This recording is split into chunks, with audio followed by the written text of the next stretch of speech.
Hello and welcome to a brand new list. It's 2020, it's the beginning of a new decade, so I thought I would make a video talking about my favourite songs of the 2010s.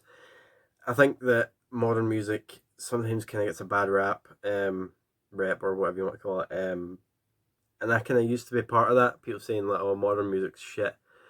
It is to a certain extent, but it's it also isn't because I think a lot of the good music it is a bit more difficult to find than maybe it used to be. Maybe the good music isn't quite as mainstream, but it's there and it's far more easily accessible than back then. It's just less in the mainstream, so you need to search for it if you know what I mean. But anyway, this is my 22, 23 favourite songs of the 2010s. There's two songs at the beginning that I want to quickly mention that I'm not sure if they actually count or not. The first is Black Rain by Soundgarden, which was released as a single in 2010. The reason that I don't know whether this counts or not is because Black Rain was actually written back in like 1991. It was just or at least the sort of parts of it were written back then, and they kind of did finish some of the dubs and they finally pieced it together in 2010. So I don't know whether you'd count that or not.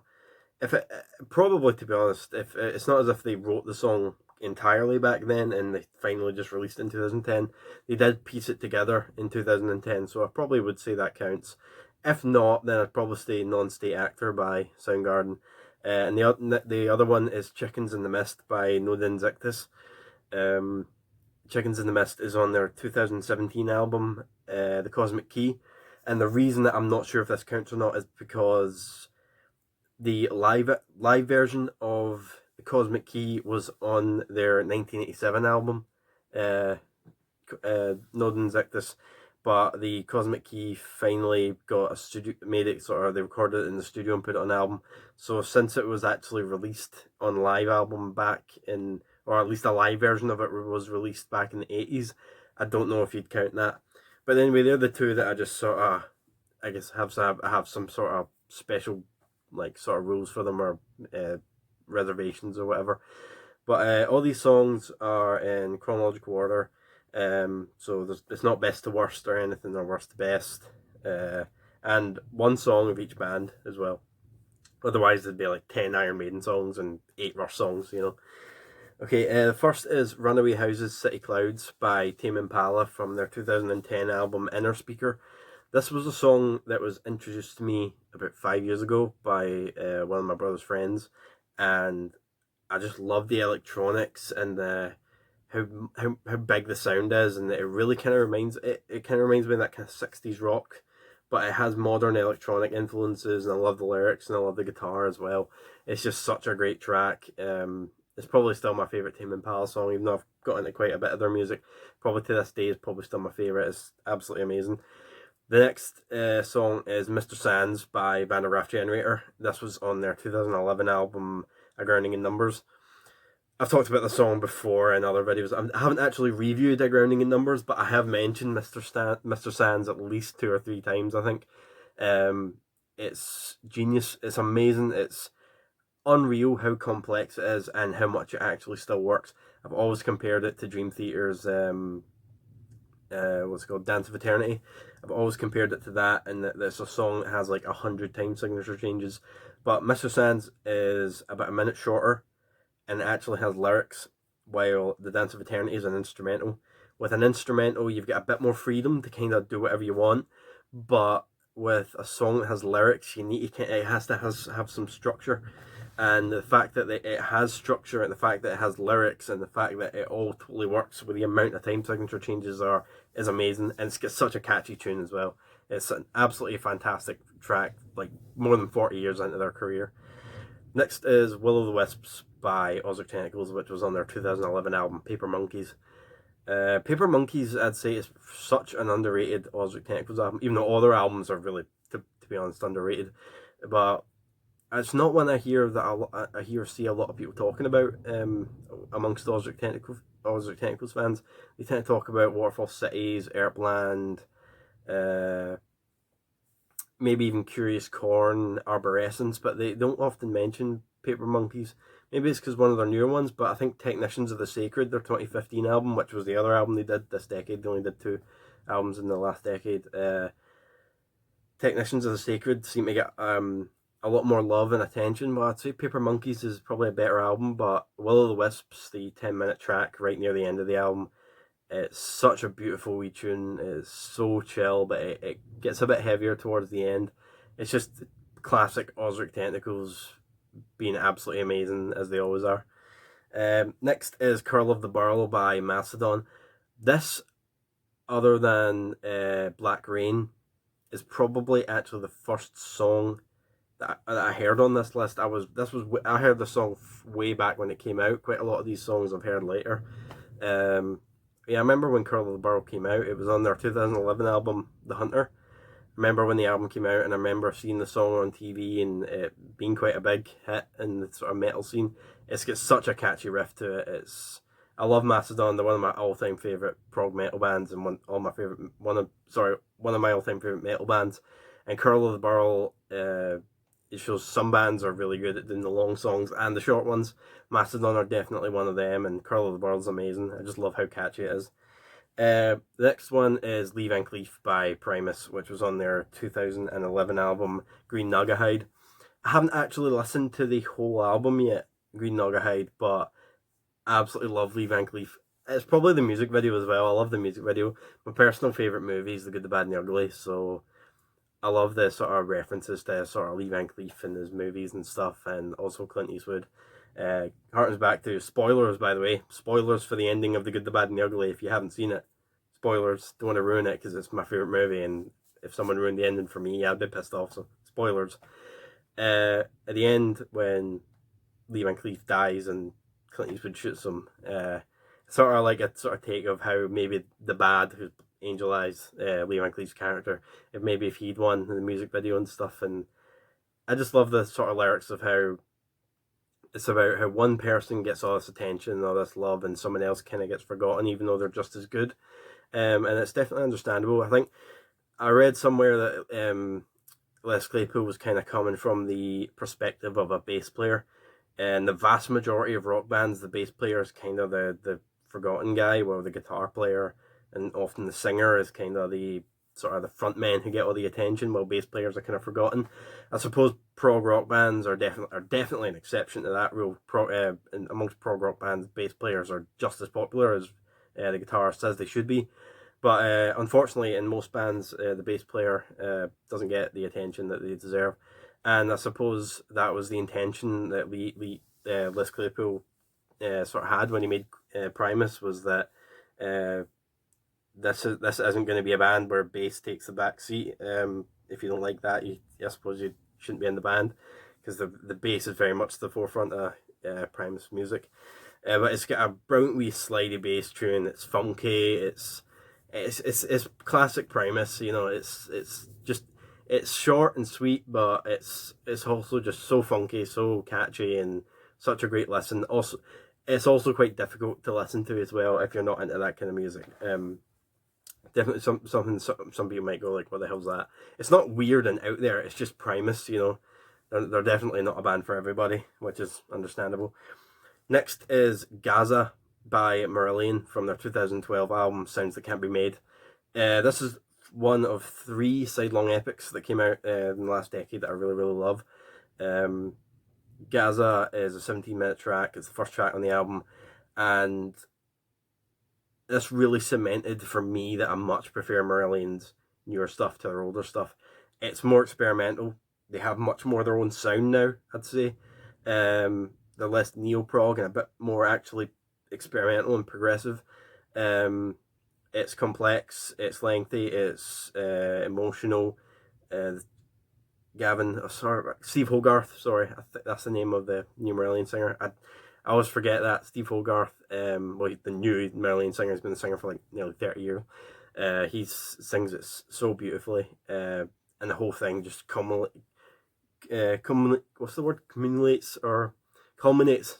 in this beautiful crescendo, and it's such an amazing song. It's really beautiful, and the imagery is really harrowing but beautiful at the same time. The next is Headlong Flight by Rush from their 2012 album Clockwork Angels.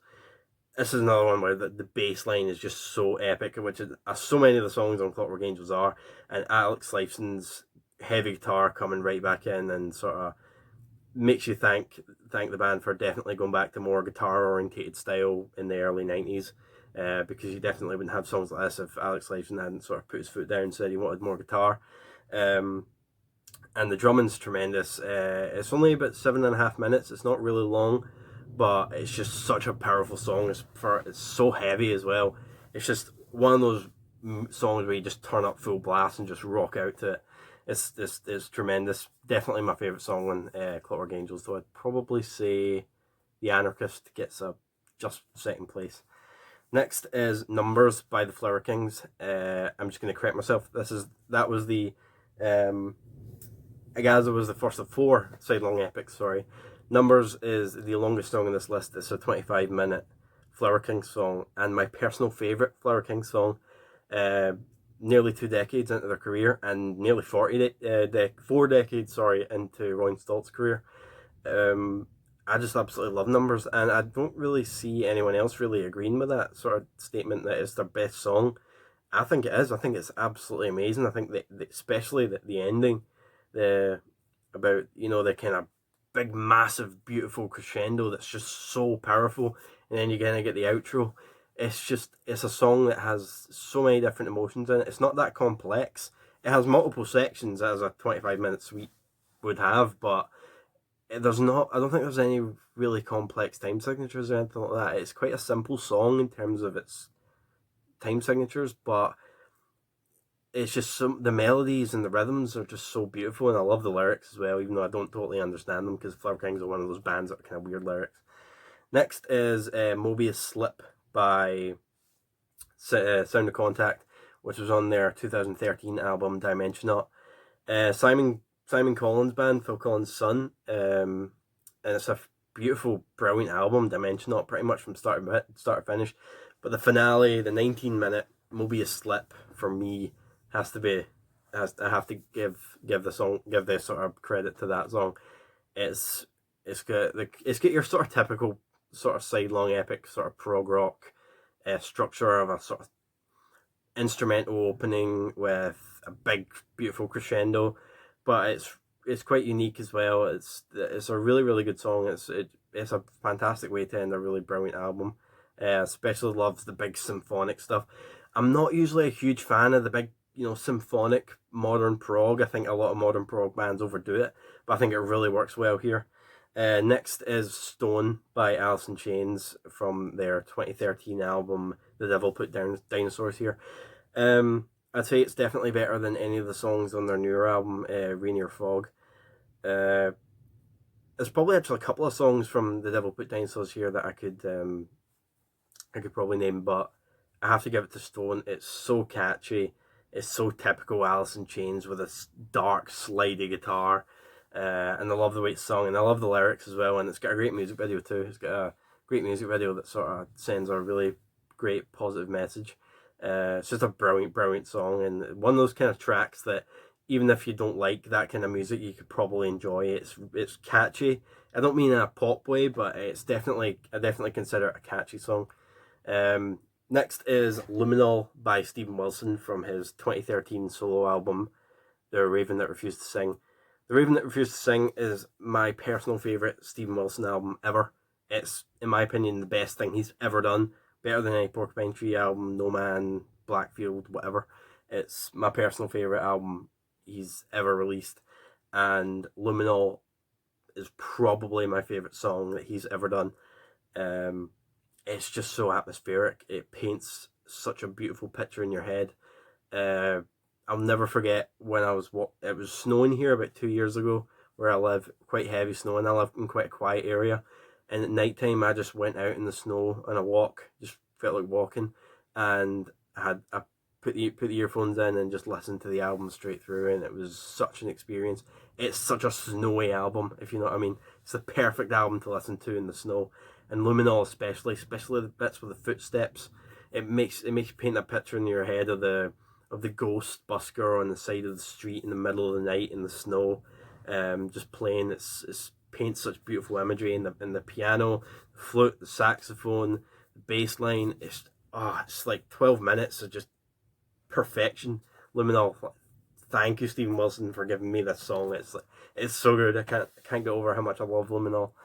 Next is Sirens by Pearl Jam from their 2013 album Lightning Bolt. Lightning Bolt all around is probably one of Pearl Jam's worst albums. It's definitely not great from start to finish. And I know a lot of people don't really like Sirens either, but it's quite poppy. Yeah, it's pretty simple, and it's probably a love song. But I just think it's emotional and quite a beautiful song. I have to say that I do really like it, and I always have. It's always a song that I've just really enjoyed. I think it's really beautiful. I think it's sung really well. I also quite like the music video. It shows that I kind of oneness with the band all getting along, and it really shows their friendship, that music video. I think Pearl Jam, a band I've always liked and respected, even though some of their modern stuff isn't quite as good as the classic days. Sirens is a beautiful song. Next is Kaleidoscope by Transatlantic from their 2014 album Kaleidoscope. Kaleidoscope, again, sorry, there's 5 actually. Well, though Kaleidoscope's 32 minutes, so I'd probably call that longer than a side-long epic, because you can't fit 32 minutes on a side of vinyl. I was debating putting this song on, because whenever I listen to it, I only usually listen to the first 19 minutes or so. I think it drags pretty badly. I think the last 10 minutes just completely drags, and doesn't need to be there. I think after the part that Pete Juve has, if I pronounced that right, the part he sings, the many days I've gazed on, that kind of part, after that, I usually just turn the song off, because I think it's brilliant up till that point. And then after that bit, it just drags, in my opinion. But the keyboard solo, that synthesizer keyboard solo Neil Morse does, in the Black Gold part, is just so beautiful. And especially also the guitar work's amazing. Ron Stoltz really great with the guitar work on that one. And it's, again, big and symphonic, but so it overdoes it a bit towards the end of the song. It reprises and stuff like that, and it just drags a bit. But I think up until that point, it's a fantastic song. Next is That Bramatron song by Closure in Moscow from their 2014 album Pink Lemonade. If you're into kind of indie music and that kind of thing, you might enjoy Closure in Moscow. They definitely have their psychedelic and progressive influences, but there's definitely some indie in their music too. But the Bramatron song is definitely sort of a 2-part song. The first part kind of being a lot more simple, easy to listen to, and the second being quite psychedelic and a bit more weird and noisy. I just love the guitar work, and the singing is really, really good as well. It's a great album, Pink Lemonade, and I think I need to listen to it again. I haven't listened to it straight through in a while. But that Bramatron song is probably my favourite. It's just such a great guitar line, sort of near the chorus. I've always loved it. Next is A Boat Lies Waiting by David Gilmour from his 2015 solo album Rattle That Lock. A Boat Lies Waiting is about Richard Wright, who was David Gilmour's probably best friend in the band, and it was obviously very sad when Richard Wright passed, and it's a beautiful tribute to him. It's a beautiful, beautiful song. It's just gorgeous. It's an absolutely gorgeous song, and David Gilmour's always had a talent for writing such beautiful, soft, ambient tracks, and this is one of his absolute best. It's absolutely amazing, and such a beautiful track to write for one of his closest friends. Next is Empire of the Clouds by Iron Maiden from their 2015 album The Book of Souls. Well, Empire of the Clouds may be my favourite song of all time, so I don't really know what else to say. It might be my favourite song ever. Iron Maiden are probably my all-time favourite band, apart from maybe Rush. But yeah, Empire of the Clouds is unlike anything I've ever done. It's 18 minutes, which is a good 5 minutes longer than their previous longest track up until then. It's got a lengthy piano opening, it's got strings and cello, it's got a beautiful intro, a beautiful outro with a reprise, as Iron Maiden do. It gallops in the middle. It's about 8 minutes of heavy metal, if not maybe a bit longer, but there's some absolutely brilliant bits, and it really paints a picture of the R101 disaster, and each part's a specific part of the flight. on all that of the plane going through this the storm and all that. Each part of the song is a different part of the journey, and it paints the picture so well with the music. It's absolutely brilliant, and it's probably maybe my favourite song of all time, so I don't want to go on about it too much.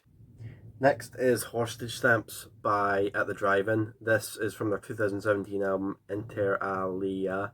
Whether I pronounced that right or not, I don't know. But I'd never actually heard of At the Drive-In before I heard this. I like the Mars Volta. Two of the leading members of the Mars Volta are in At the Drive-In, even though At the Drive-In actually came first. If you like Mars Volta, but you sort of think you'd like them if the songs were shorter and a bit more simple, but just as heavy, then you'll probably like At the Drive-In. Personally, I'd probably say I still prefer the Mars Volta, but At the Drive-In, from what I've heard, seems brilliant. Hostage Stamps especially, I think this was their first album in quite a few years, but Hostage Stamps, the first time I heard it, I just fell in love with it. It's how heavy it is. It's such an amazing catchy riff, especially at the chorus, and it's sung so well as well. It's absolutely brilliant. It's one of those songs that are just so easy to get into. Next is Star Roving by Slowdive from their 2017 album Slowdive. This song was actually in FIFA, one of the FIFA games on Xbox, and that's when I first heard it, and PlayStation obviously, and I absolutely loved it the first time I heard it. I'd never heard of shoegazing before, which is the kind of musical genre that Slowdive are. I've read online, I've heard it described as sort of like indie music but played 40 feet below sea level, and kind of makes sense if you listen to it. I'd never heard of that kind of music before, and when I actually heard Star Roving, I absolutely loved it. It's got such a beautiful, uplifting, heartwarming tune, and the lyrics are really beautiful as well. It's just such a feel-good track that I think probably most people would enjoy. It's really, really nice. It's a terrific song. And next is Wildfires by Anathema from their 2017 album The Optimist. This song is definitely my favourite on the album, and it's definitely not one of the more popular ones, but I really, really like it. There's not that many lyrics. It's short. It's not a long song, but there's not that many lyrics. It's just one of those songs that just sort of builds at the same tempo from the start to the finish until it reaches this huge crescendo that is just so powerful. It's one of the most powerful, pulse-pounding songs I've ever heard, especially when the volume's right up. It's just amazing. It's got a lovely wee piano tune as well going throughout it, and the guitar and everything. Just when it kicks in, is just it's so good. Second last now, penultimate track on the list is Evermore by Devin Townsend from his 2019 album Empath. I actually went to see Devin Townsend a few weeks ago, and I'm pissed off at myself because I actually bought Empath like a month before I went to see him, but I didn't actually get round to listening to it after the concert. After the concert, I finally listened to the whole album straight through after I'd already heard a bunch of them at the concert, and I wish I'd listened to it beforehand, because I like to go into a concert having heard all the songs that are going to be played, and the fact that a lot of these songs I'd heard for the first time in this concert made it kind of, it's like a lot of songs you need to hear more than once to really enjoy. Very few times have I enjoyed a song the most on its first listen. Very few times, if ever, has that happened, and Devin Townsend's no exception, and most of his songs in the whole album. But Evermore for me has to be the best. It's just so heavy, so pulse pounding, brilliant. It's sung so well. I like the lyrics as well. I like the tone changes. I really like some of the guitar work. And again, it's such a crescendo at the end. A lot of these modern songs seem to have that. And finally on the list, Numa by Tool from their 2019 album Fear Inoculum. Tool's first album in 13 years, and I'd have to say Numa is the best on it. And there's a good bunch of good tracks on it, but I'd have to say Numa's my favourite. It's an album that I finally got around to listening to. It definitely, if you're going to listen to Fear Inoculum, don't judge it on the first listen. listen to it straight through at least 2 or 3 times, at least twice, because the second time I enjoyed it much more than I did the first time. And Numa's my favourite. I love the lyrics, I love the bass, I love the way it builds, but those guitar riffs, especially after the kind of choruses, are absolutely amazing and really powerful. As most of Tool's music is, and again builds up. A lot of the songs on Fear Inoculum kind of have a soundscapey sort of vibe to them. The way they sort of build up, and the way that they don't really get heavy, and the way they don't really. It's definitely their softest album in terms of like thrashy heavy guitar, but it has that kind of ambient metal soundscape vibe. That's the only way I could describe it. On these songs, and Numa has to be my favorite. Anyway, thanks for watching. I hope you enjoyed my list, and I plan on doing a video at least once a week from now on. That's the plan anyway. So, thanks for watching, and I'll see you next time.